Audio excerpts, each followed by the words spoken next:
Merci, Monsieur le bourgmestre.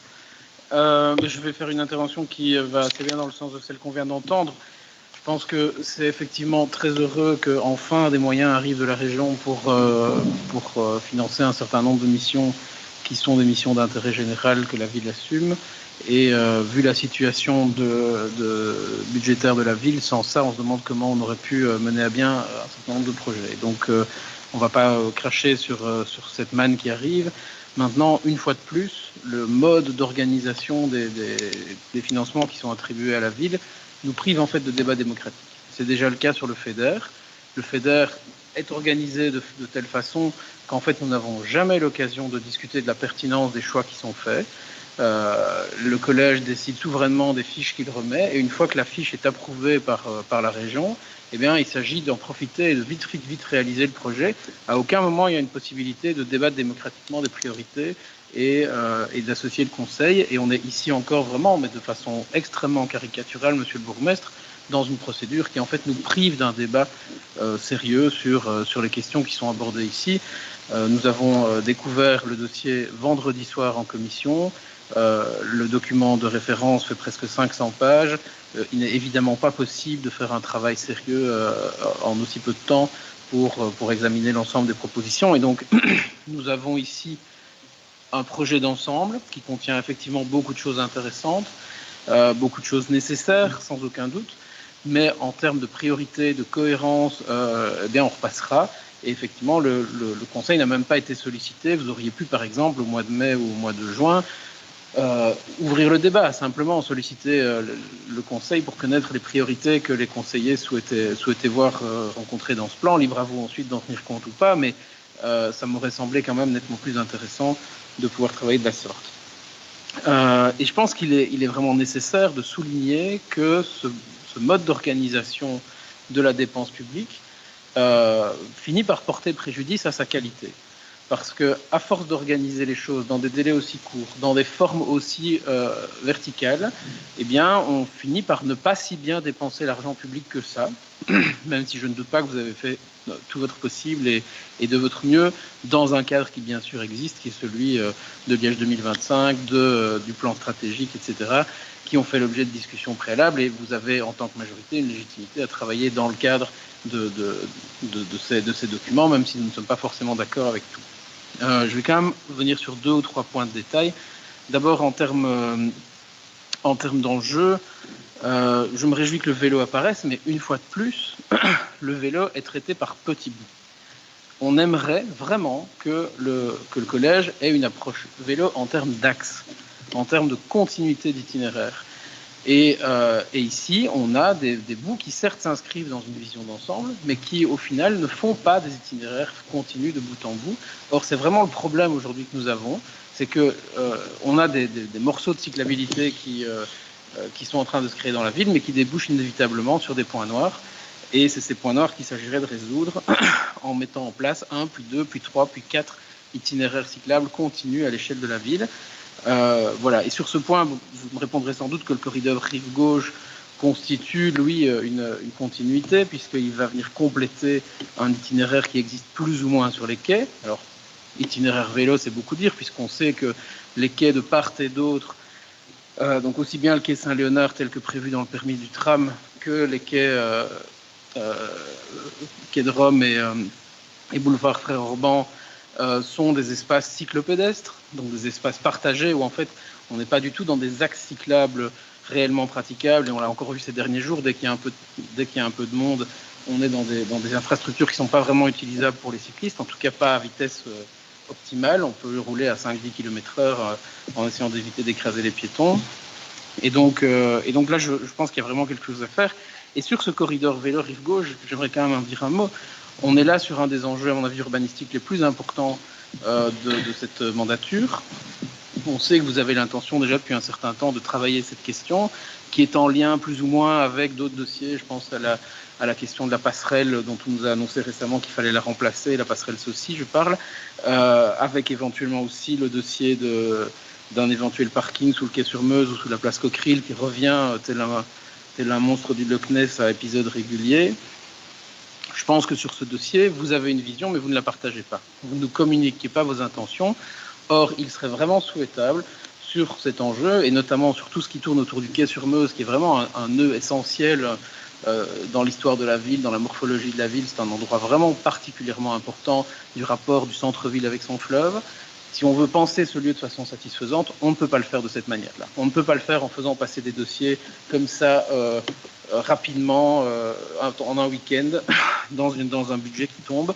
Et puis après, on va se retrouver avec des coups partis, avec des travaux qui auront été faits sans aucune vision d'ensemble, ou en tout cas sans aucune vision d'ensemble partagée. Et donc je vous demande vraiment sur ce dossier-là, par exemple, mais sur d'autres également, de faire cet effort de dézoom et d'élargissement de la discussion pour permettre d'aller vers une vision partagée. Et vous savez qu'en ce qui concerne ce lieu, moi je pense qu'on doit pouvoir aller vers un retrait complet des voitures de l'espace public en surface, et que c'est un des très rares endroits où la tunnelisation se justifie. Je suis loin de défendre la tunnelisation dans d'autres domaines, mais à cet endroit-là, mettre les voitures en sous-sol sur les quelques centaines de mètres qui séparent au minimum les Chirous de la Goff et idéalement du Cursus ou de l'Esplanade, ça serait permettre une réappropriation réelle de la ville avec son fleuve, à l'instar de ce que Maastricht notamment a fait. Et je pense que ce dossier-là doit être abordé avant de commencer à faire des travaux au-dessus. En ce qui concerne les étages des commerces, je pense que le dossier est majeur et on en parle depuis longtemps. Je me réjouis que le dossier arrive ici. Alors on met 2 millions d'euros.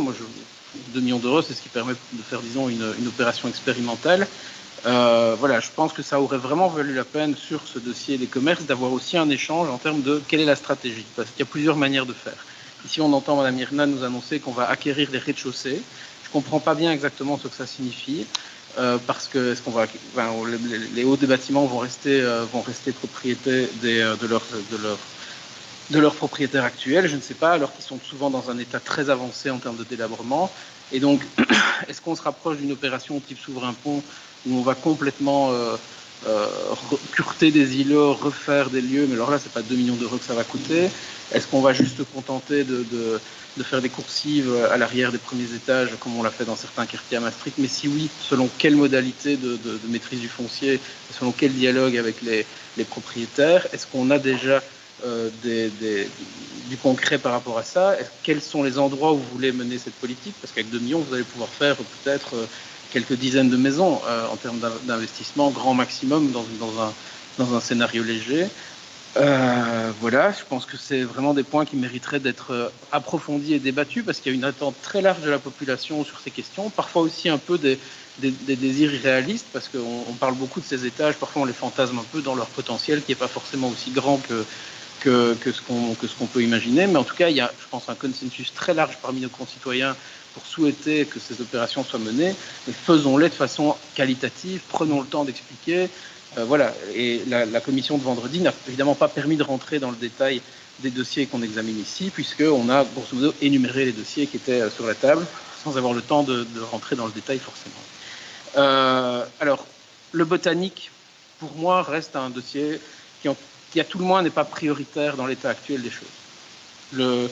Les deux principaux éléments de ce dossier, à savoir les grilles et les cheminements en béton, ne font tous les deux pas l'objet d'un consensus suffisant. Et je pense que dans la situation de crise de logement, la situation de crise sanitaire, la situation extrêmement tendue que nous vivons à tous égards, ça ne me semble pas justifié de consacrer 2,5 millions à ce projet. Il y a d'autres projets plus urgents que de mettre des grilles aux botaniques. Avec 2,5 millions d'euros, on fait déjà sans doute une quinzaine de logements, on fait sans doute un certain nombre de centaines de mètres d'itinéraires cyclables, etc. Et donc je pense que cet argent devrait plutôt être réorienté.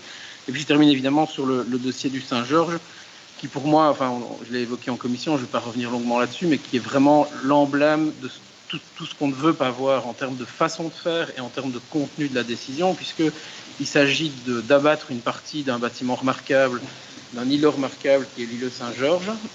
On ne sait pas exactement quelle partie d'ailleurs. Donc de démolir, de faire une démolition complexe sur cet îlot qui va coûter 3 millions d'euros, c'est vraiment beaucoup d'argent, pour permettre le passage hypothétique d'un téléphérique dont on sait en fait que ce tracé va susciter d'énormes problèmes. Le fait de faire partir le téléphérique de la dalle du Saint-Georges pour aller vers la citadelle va multiplier les difficultés, en sorte qu'il n'est pas du tout impossible qu'on se retrouve dans un scénario où vous aurez démoli une partie de l'immeuble de l'île de Saint-Georges pour, in fine, ne pas avoir de téléphérique là-bas et l'avoir ailleurs. Je crains que si vous faites ça, ça ne reste longtemps dans les bêtisiers et dans les colibets liégeois. Donc je vous suggère vraiment de faire marche arrière là-dessus. Donc détaillons quand même pourquoi le téléphérique n'est pas une bonne solution à cet endroit-là. La première, c'est que le téléphérique, pour jouer pleinement son rôle métropolitain, son rôle de mobilité, doit avoir un peu plus large. Le téléphérique doit se connecter au train et le téléphérique doit se connecter au P+R. C'est à cette échelle-là qu'il va jouer pleinement son rôle, notamment au service de l'hôpital. Nous avons tous en commun de vouloir défendre l'avenir de cet hôpital, qui a eu l'idée peut-être un peu bizarre de se placer sur une citadelle, la citadelle étant dans une ville le lieu le plus inaccessible, et paye aujourd'hui cette difficulté d'accès par rapport à ses concurrents, parce qu'on est bien dans un quasi-marché, à ses concurrents qui sont allés se mettre au bord de voies rapides. Et donc si on veut aider l'hôpital, il faut profondément réfléchir à la façon dont il peut être plus accessible. Et il doit être accessible depuis le centre-ville, parce que c'est là que se trouve la majorité de ses usagers, et il doit être accessible depuis le réseau routier, parce que c'est comme ça aujourd'hui que, notamment, il va recruter du personnel, c'est comme ça qu'il va être présent sur toute l'aile nord, tout l'arc nord de l'agglomération, etc. Pour y arriver, le téléphérique est un outil formidable. Dans le contexte de Saint-Walburge, saturé de Saint-Walburge qui n'en peut plus des voitures, faire passer les usagers depuis le P+R jusqu'à l'hôpital et puis ensuite dans le fond de vallée, ça résout plein de problèmes. Mais le tracé que vous choisissez ici ne permet pas ça, puisque quand on vient du centre-ville par l'aile gauche de l'hôpital, on ne sait pas continuer ensuite vers Gothème, ça a été clairement établi, et par conséquent, on se prive de la dimension la plus intéressante de ce projet. Ensuite, le projet tel que vous le dessinez va devoir passer au-dessus quasiment de la montagne de Buren, au-dessus du collège Saint-Barthélemy, au-dessus de toute une série de bâtiments. Vous vous garantissez en faisant ça de lever une opposition fournie, expérimentée, considérable, qui va se liguer contre le projet. Et tout est parti pour refaire un projet Grand Ken bis. On a eu exactement le même milieu qui s'est mobilisé contre le projet de vignes dans les coteaux. Il va se repasser exactement la même chose avec le téléphérique si vous choisissez ce tracé-là, alors que le tracé qui part de la place Vivenis ou éventuellement de l'esplanade Saint-Léonard est un tracé qui fait consensus. Que par exemple l'ASBL des coteaux, aujourd'hui dissoute, mais qui réunissait l'ensemble des parties prenantes de ce débat, a approuvé. Et donc voilà. Troisième enjeu, c'est le vélo. Aller mettre un téléphérique qui sera un outil majeur qui pourrait être un outil majeur en termes de promotion du vélo vers les hauteurs. On sait qu'aujourd'hui, monter à vélo, même avec un vélo électrique à la citadelle, ça demande quand même un peu de mollet. Or, on sait aussi que si les gens qui habitent le Saint-Walburge ou Anse ou Vothème ou Recourt descendaient le matin en vélo et puis remontaient en téléphérique, ça nous enlèverait beaucoup de soucis. Et alors, vous allez mettre la gare aval du téléphérique sur une dalle à 7 mètres de haut. Alors quoi? Il va falloir mettre des ascenseurs, des rampes. Comment on va faire? Les ascenseurs, on sait comment ça marche. On les met en marche et puis 6 mois après, ils ne fonctionnent plus. Et puis, ils fonctionnent une fois sur deux, etc. Vous allez faire une rampe sur le Saint-Georges. Comment vous allez dessiner ça? Vous y avez pensé un peu? Quatrième enjeu, votre gare aval, vous la mettez au-dessus d'une structure relativement ancienne, d'un parking sur plusieurs niveaux. Il est inévitable que vous ayez des difficultés en termes de stabilité. Poser une structure comme une gare aval de téléphérique qui exerce des forces relativement complexes sur une structure en béton ancienne qui n'a pas été prévue pour, c'est vous garantir, c'est vous donner la certitude que vous aurez au minimum des gros surcoûts et peut-être simplement l'impossibilité de réaliser le truc sans avoir à démolir profondément, sans avoir à refaire des pieux qui redescendent jusqu'au fond, etc.